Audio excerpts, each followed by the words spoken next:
Bonsoir à tous. Il y a 3 mois, après l'attaque de London qui a décimé, vous le savez, une famille musulmane, les chefs des principaux partis fédéraux s'étaient tous rendus sur place et s'étaient engagés à combattre l'islamophobie au pays.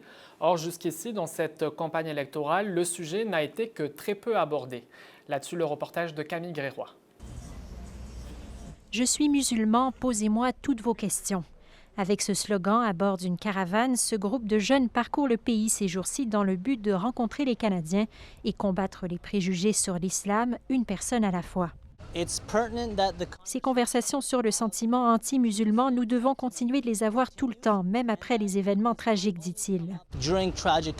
Pourtant, 3 mois après l'attaque de London qui a décimé une famille musulmane et ébranlé le pays, le sujet de l'islamophobie et de la haine semble déjà commencer à s'estomper dans le discours politique. C'est du moins le constat du Conseil national des musulmans canadiens qui suit la campagne électorale fédérale de près. It's absolutely something that should be addressed by every federal leader in their campaign stops during this election season. À London, le soir d'une veillée pour rendre hommage à la famille Afzal, les chefs des principaux partis s'étaient engagés à aller plus loin. Il n'y a pas de place pour la haine dans nos communautés. We will not cower in fear. This entire country stands with you.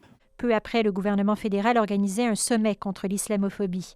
Certaines recommandations issues de cet événement ont trouvé écho dans les plateformes électorales de cette campagne.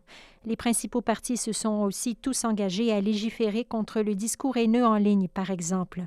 Mais par ailleurs, dans les débats, les événements, le sujet n'a été que très peu abordé, observe aussi cet imam. L'islamophobie qui tue les gens, malheureusement, c'est un fait. Il croit que le contexte de cette élection, en pleine crise sanitaire et économique, était mal choisi.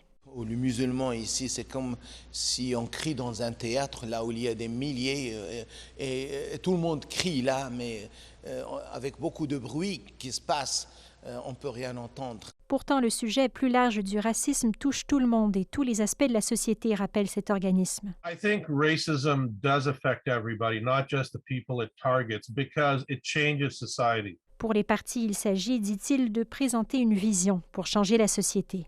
Ici Camille Gréroy, Radio-Canada, Toronto.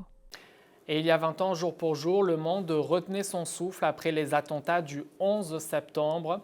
Et il y a plusieurs commémorations qui étaient organisées d'ailleurs aujourd'hui un peu partout au pays. Vous voyez des images de celle qui s'est tenue du côté de Mississauga, en hommage donc à ce triste anniversaire.